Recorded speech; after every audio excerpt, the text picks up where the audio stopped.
अस्सलाम वालेकुम दोस्तों। पाकिस्तान और जनूबी अफ्रीका के दरमियान पहला टेस्ट मैच कल होने जा रहा है। इसमें पाकिस्तान की मनसूबाबंदी क्या होगी? क्या वही रवायती स्पिन पिच तैयार की जाएगी जिसे टर्नर कहा जाता है, ताकि तीन स्पिनर्स को खिलाकर जनूबी अफ्रीका की बैटिंग लाइनअप को मुश्किल में डाला जा सके, या फिर कोई बैलेंस पिच नजर आएगी जो साउथ अफ्रीका को भी मदद फराहम करेगी? इस हवाले से एक रिपोर्ट आज ताज़ा तरीन सामने आई है, वो आपके साथ शेयर करेंगे। इसी के साथ साथ पाकिस्तान की मुमकिन प्लेइंग 11 और नए हिकमत अमली पर भी बात करेंगे, और टीम के प्लान में कुछ बड़ी तब्दीलियां की गई हैं। प्लेइंग 11 में किन किन खिलाड़ियों को शामिल किया गया है और किन खिलाड़ियों को टीम से ड्रॉप कर दिया गया है, मुकम्मल तफसील इसकी आपके सामने शेयर करेंगे। तो आपने वीडियो को शुरू से लेकर आखिर तक लाजमी देखना है। नाज़रीन, वीडियो में आगे बढ़ने से कबल आपसे सिर्फ इतनी सी दरख्वास्त है कि आप जिस जगह, जिस मुल्क और जिस शहर से ये वीडियो देख रहे हैं उसका नाम कमेंट सेक्शन में ज़रूर लिखिएगा। नाज़रीन, पाकिस्तान क्रिकेट बोर्ड और टीम मैनेजमेंट ने पिछली 2 होम सीरीज से बहुत कुछ सीखा है। एक सीरीज इंग्लैंड के खिलाफ थी जहां पाकिस्तान ने बहुत ज़्यादा टर्निंग पिचेस बनाई और वो इंग्लैंड की टीम मुकम्मल तौर पर उसमें नाकाम हो गई और मुसलसल 2 टेस्ट मैचेस पाकिस्तान से हार गई।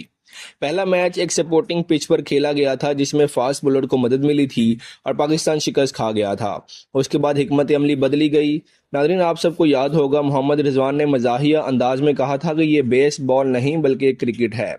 असल मसला तब बनता है जब आप टॉस हार जाएं। जीती हुई हिकमत अमली उल्टी पड़ सकती है। वेस्ट इंडीज के खिलाफ ऐसा ही हुआ था।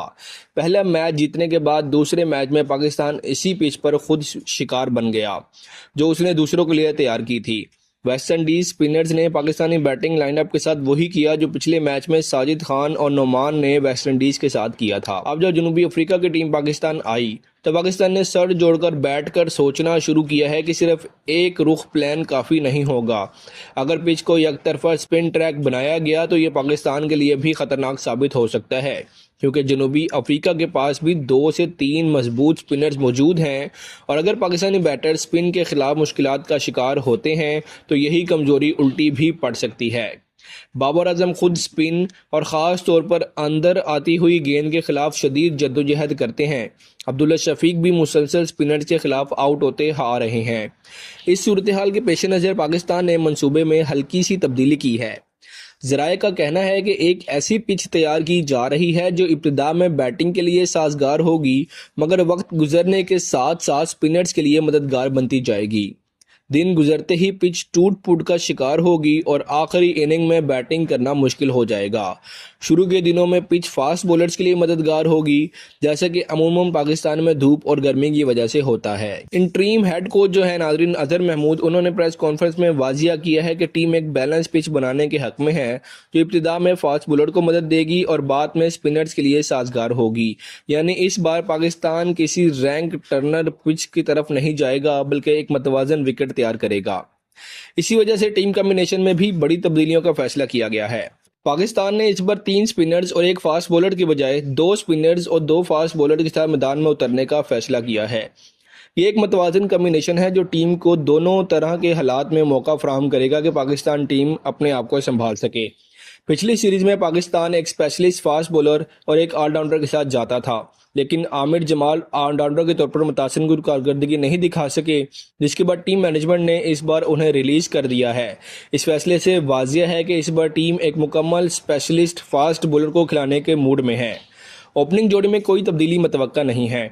इमामुल हक और अब्दुल्ला शफीक ही पाकिस्तान की जानिब से टेस्ट सीरीज के ओपनिंग का आगाज करेंगे। इमामुल हक ने हालिया काउंटी सीरीज में ज़बरदस्त कारकर्दगी दिखाई है और तसलसल के साथ रन्स बना रहे हैं। नाकदीन चाहे कुछ भी कहें, इमामुल हक ने कारकर्दगी से अपनी जगह मजबूत की है। इसके अलावा नाज़रीन अब्दुल्ला शफीक के हवाले से भी नज़रें मरकूज होंगी, क्योंकि वह तवील अरसे से किसी बड़ी इनिंग्स के मुंतज़िर हैं और टेक्निकल कमजोरियों की वजह से तनकीद की जद में भी हैं, और वो भी बाबर आजम की तरफ पर मुसलसल स्पिनर्स के खिलाफ नाकाम होते आ रहे हैं।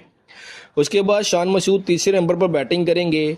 काउंटी सीज़न में उनकी फॉर्म खासी बेहतर रही, ख़ास तौर पर आखिरी मरहले में उनकी कारकर्दगी ने सिलेक्टर्स का एतमाद बहाल किया। चौथे नंबर पर होंगे बाबर आजम। काफ़ी अरसे बाद पाकिस्तानी होम ग्राउंड पर एक्शन में नजर आएंगे। लाहौर के तमाशाई इस मौके के मुंतजिर हैं और मैदान में बड़ी तादाद में शायकीन की आमद भी मुतवक्की है। अगर बाबर आजम इस सीरीज में अपनी पुरानी फॉर्म दिखाते हैं तो ना सिर्फ पाकिस्तान को फ़ायदा होगा बल्कि उनकी वापसी टीम के बैटिंग यूनिट के लिए भी एक नफसियाती तकवीत बन सकती है और साथ ही साथ बाबर आजम की वनडे और T20 स्क्वाड में वापसी भी मुतवक्की है। 5वें नंबर पर साउथ शकील की इनिंग्स खास अहमियत रखती है। वे मिडिल ऑर्डर के अहम सतून हैं और इनकी कारकर्दगी पाकिस्तान की दूसरी इनिंग में फैसलाकुन साबित हो सकती है। 6ठे नंबर पर मोहम्मद रिजवान बतौर विकेट कीपर बैटर खेलेंगे। हेड कोच अजहर महमूद ने वाजिया किया है कि रोहेल नज़ीर फिलहाल सेकंड चॉइस हैं, जबकि रिजवान ही फर्स्ट चॉइस विकेट कीपर रहेंगे। 7वें नंबर पर सलमान अली आगा बैटिंग ऑलराउंडर का किरदार अदा करेंगे, जो स्पिन बॉलिंग में जिज़वी खिदमात दे सकते हैं और बैटिंग में मिडिल ऑर्डर को ज़्यादा मजबूत करेंगे। स्पिन डिपार्टमेंट में साजिद खान और नुमान अली की तजर्बाकार जोड़ी मौजूद होगी।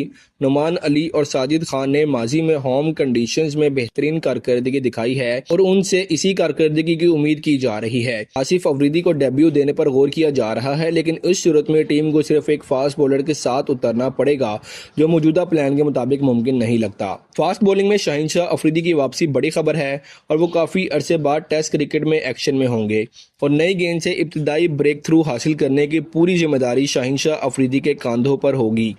उनके साथ साथ खुर्रम शहजाद शामिल किए जाने का इम्कान है, जो नई और पुरानी दोनों गेंद से मौसर बॉलिंग करते हैं और रिवर्स स्विंग में महारत भी रखते हैं। पाकिस्तानी कंडीशन में जब गेंद पुरानी हो जाती है तो रिवर्स स्विंग फैसलाकुन किरदार अदा करती है और खुर्रम शहजाद इस हुनर में माहिर समझे जाते हैं। अलबत्ता अगर आखिरी लम्हात में हिकमत अमली में तब्दीली की गई तो आसिफ अफरीदी को बतौर तीसरे स्पिनर शामिल किया जा सकता है, क्योंकि वो बैटिंग में किसी हद तक सलाहियत रखते हैं। माजी में उन्होंने इंटरनेशनल मैच में अपनी बैटिंग से झलक तो दिखाई थी, ताहम PSL में उनकी कारकर्दगी इंतहाई मायूसकुन रही थी। ये देखना अब दिलचस्प होगा कि टीम मैनेजमेंट इस अहम मौके पर उन पर एतमाद करती है या नहीं। ये तमाम फैसले जनूबी अफ्रीका की ताकत को सामने रखकर किए जा रहे हैं। याद रहे कि नाजरीन, जनूबी अफ्रीका इस वक्त वर्ल्ड टेस्ट चैंपियनशिप की चैंपियन है और दुनिया की रैंकिंग में नंबर 2 टीम है। उनकी क़यादत मार्करम के हाथों में है और वो 3 स्पिनर्स के साथ मैदान में उतरने का इंदिया दे चुके हैं। इसका मतलब है कि अगर पाकिस्तान ने गलत पिच बनाई तो जनूबी अफ्रीका के स्पिनर्स भी इसे हथियार से पाकिस्तान को नुकसान पहुंचाएंगे।